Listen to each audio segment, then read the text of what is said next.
दैलेखमा नेपाललाई 50 वर्ष कमसेकम पुग्ने गरेको मिथेन ग्यास पत्ता लाग्यो।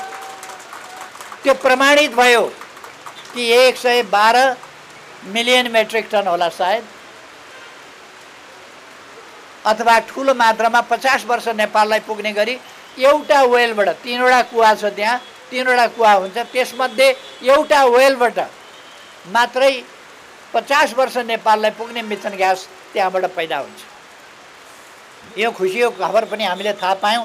जुन कुरा यो फ्लाइओभर सुरु गरे जस्तै त्यसको पनि सुरुवात मैले नै गरेको थिएँ। हामी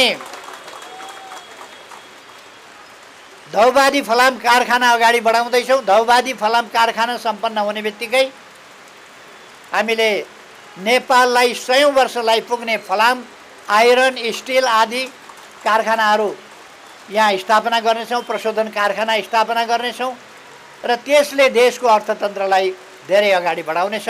जसरी दैलेखको पेट्रोलियम, अथवा हामीले पेट्रोलियम भनिराखेका छौँ तर त्यहाँ मिथेन ग्यासको उत्खनन हुनेछ, प्रोडक्सन हुनेछ र त्यसले विदेश जाने मुद्रा नेपालमै रहन्छ। हामीले विदेशबाट अप्रशोधित खालका अथवा कम प्रशोधित, कम क्वालिटीका चिजहरू हामीले ल्याउनु पर्ने छैन।